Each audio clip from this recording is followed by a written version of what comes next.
Hello and welcome everyone. पड़ोसी देश नेपाल आज एक बहुत भयंकर डिजास्टर का सामना कर रहा है। 300 से ज्यादा लोगों की अब तक डेथ हो चुकी है। 1000 से ज्यादा लोग अभी तक लापता हैं, इनमें बहुत सारे इंडियंस भी हैं। इस पूरे फ्लड में न केवल बिल्डिंग्स टूटे बल्कि रोड, इंफ्रास्ट्रक्चर, इवन फॉरेस्ट और वाइल्ड लाइफ तक को भयंकर नुकसान हुआ है। रासुआ फ्लड इसे नाम दिया जा रहा है और कई लोग तो ये भी कह रहे हैं कि चाइना के कंस्ट्रक्शन के कारण ये फ्लड आया। हालांकि कारण कुछ और है और इस पूरे सेशन में हम लोग पूरे डिटेल में डिस्कस करेंगे रासुआ फ्लड, नेपाल फ्लड की पूरी भयावहता को, और इसमें समझेंगे कि क्या इसके नुकसान को कम किया जा सकता था, क्या कुछ ऐसा तरीका है जिससे इस तरह के फ्लड्स को रोका जा सके। पूरा मामला डिजास्टर मैनेजमेंट से जुड़ता है और हमें डिटेल में समझने की जरूरत है इस रासुवा फ्लैश फ्लड को। इस बीच भारत ने एक अच्छे पड़ोसी की भूमिका को निभाया और भारत ने तुरंत अपने प्लेन से यहां पर रिलीफ मटेरियल्स को भेजना शुरू कर दिया। रात में ही 10 टन से ज्यादा रिलीफ मटेरियल ग्लोब मास्टर, बहुत बड़ा जहाज है, प्लेन है, सबसे बड़ा प्लेन है, इससे भेजा गया। फिर दूसरा 37.5 टन का ग्लोब मास्टर रिलीफ मटेरियल लेकर गया है। इस बीच अगर हम फ्लड को देखें यहां पर तो कुछ इस तरह से ये पूरा फ्लड, फ्लैश फ्लड आया जो 27 अगस्त की रात को आया है। और इससे जो अब तक डेटा अपडेटेड आए हैं, हालांकि इनकी संख्या बढ़ सकती है, तो 157 कंफर्म डेथ हो चुके हैं। लोगों के सबों को खोज लिया गया है। 400 से ज्यादा लोग मिसिंग बताए जा रहे हैं।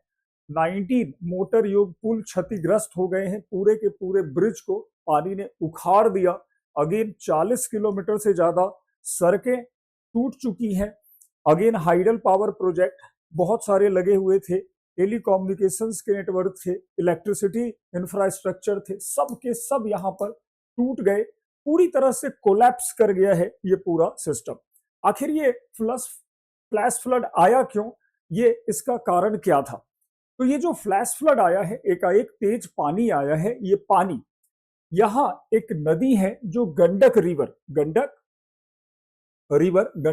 की ट्रिब्यूटरी है, त्रिशूली रिवर, और त्रिशूली रिवर की एक ट्रिब्यूटरी है बोहोते कोसी रिवर। तो बोहोते कोसी रिवर में एकाएक पानी बहुत ज्यादा हो गया 27 अगस्त 2026, मतलब रात में। और ये पानी एकाएक उतरता हुआ सीधा का सीधा यहां पहुंचा और जिससे बहुत सारे लोगों की मौत हो गई, डेथ हो गई। रसुवा डिस्ट्रिक्ट जो बिल्कुल चीन की सीमा के पास लगा हुआ है, यहां पर सबसे ज्यादा क्षति हुई। सबसे अफेक्टेड एरिया रसुवा ही था। यहीं पर त्रिशूली मार्केट के ये सब सारे बिल्डिंग्स थे, पूरी की पूरी तरह डिस्ट्रॉय हो गए। हालांकि दूसरी तरफ चाइना में भी डिस्ट्रक्शन अच्छा खासा हुआ है, चाइना ने इसको रिपोर्ट भी किया है।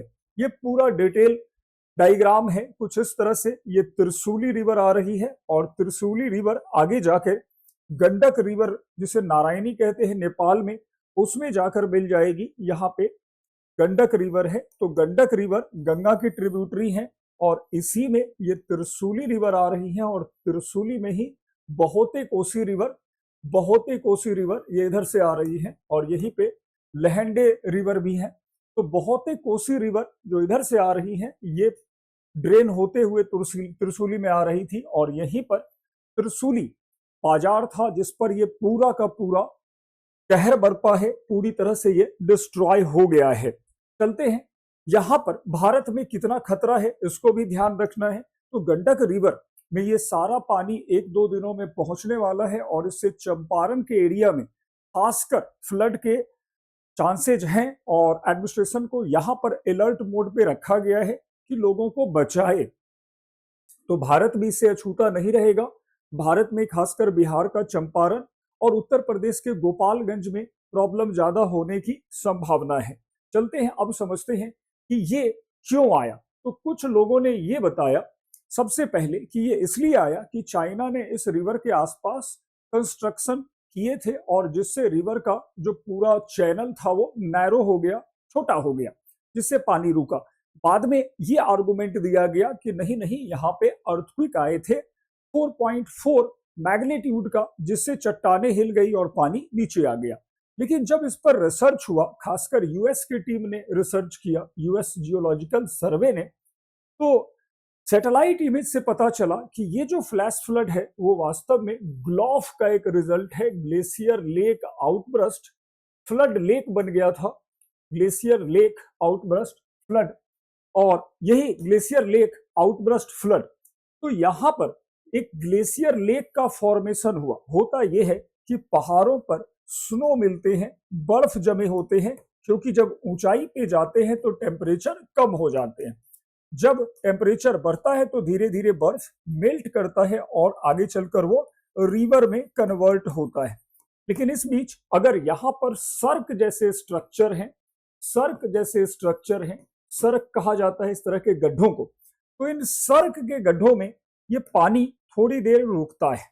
और कई बार ऐसा होता है कि इन गड्ढों में जब पानी भरता है तो कुछ मोरेन्स होते हैं, मोरेन्स का मतलब मलबा, जो ग्लेशियर लेके आता है। तो ये मोरेन्स इस पानी को बाहर निकलने से रोकते हैं। कई बार ये मोरेन्स जुड़कर मजबूत हो जाते हैं, कंसोलिडेट हो जाते हैं और ज्यादा पानी अंदर जमा हो जाता है। तो यहां कुछ ऐसा ही हुआ, जो मोरेन थे, जो मलबा था, वो बहुत ज्यादा ऊंचा हो गया था और धीरे धीरे पीछे पानी ज्यादा भरने लगा।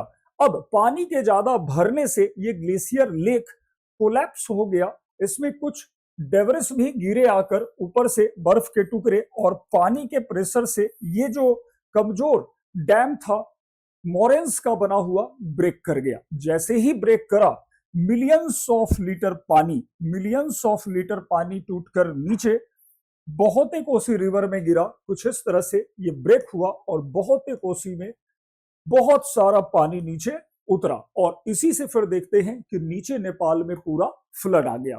तो पूरी स्टोरी जुड़ती है ग्लॉफ से, ग्लेशियर लेक आउटब्रस्ट फ्लड। और ये जो सॉसर शेप तस्तरी की तरह बना हुआ है, इसी को कहते हैं सर्क। तो अब यहाँ पे चाइना और इंडिया की क्या भूमिका है?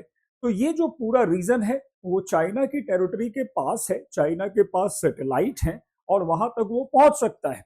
तो इट इज क्वाइट ऑब्वियस है कि ऐसे सेंसिटिव रीजन्स में पेट्रोलिंग होनी चाहिए और सर्वेक्षण होना चाहिए कि कहाँ पानी जम रहा है। अपने यहाँ भी ऐसा होता है, तो हम लोग इसको क्लियर करते चलते हैं।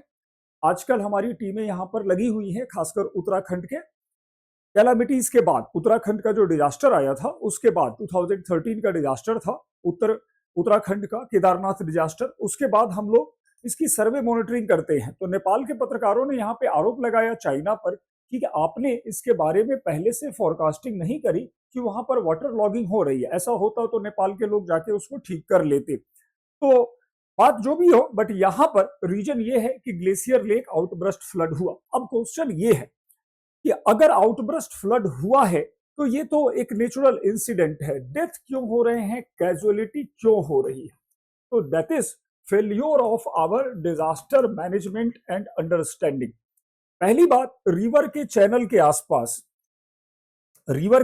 के आसपास यहां पर जो कंस्ट्रक्शन है, वो कंस्ट्रक्शन इतने ज्यादा थे जिससे रिवर के पानी को फैलने का टाइम नहीं मिला, और जिससे रिवर का पानी चारों तरफ फैल गया और ये सारे जो बिल्डिंग्स थे वो कोलैप्स हो गए।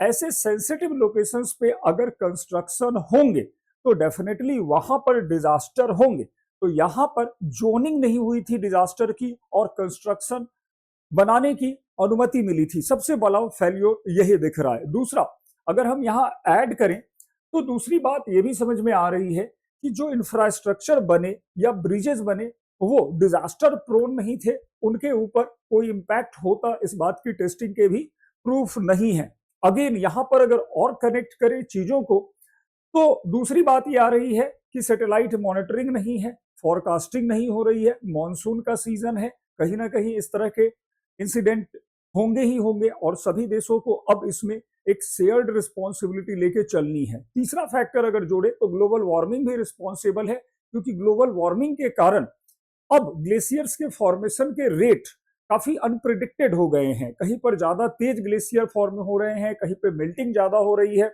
और ऐसे कंडीशंस में हमें ग्लोबल वार्मिंग भी जोड़कर देखना होगा यहाँ पर। तो ऐसे बहुत सारे रीजन्स हैं जो बता रहे हैं कि नेपाल का जो पूरा फ्लड है वो डिजास्टर मैनेजमेंट की असफलता तो है ही, साथ में हमारा माउंटेन्स को डिस्टर्ब करने का पॉलिसी है वो भी दिख रहा है। अगर हमने ऐसे प्रोहिबिटेड रिस्ट्रिक्टेड रीजन को ज्यादा डिस्टर्ब किया तो कॉन्सिक्वेंस कुछ ऐसे ही आएंगे। तो पहले से ही प्रिपेयर होकर चलना है, जोनिंग करवानी होगी, सेंसिटिव रीजन्स को छोड़ने पड़ेंगे, अर्ली वार्निंग स्ट्रेंथन करने पड़ेंगे, फॉरकास्टिंग करने पड़ेंगे, इंफॉर्मेशन शेयरिंग करने होंगे। इससे कुछ हद तक हम लोग इस तरह के डिजास्टर को अवॉइड कर सकते हैं।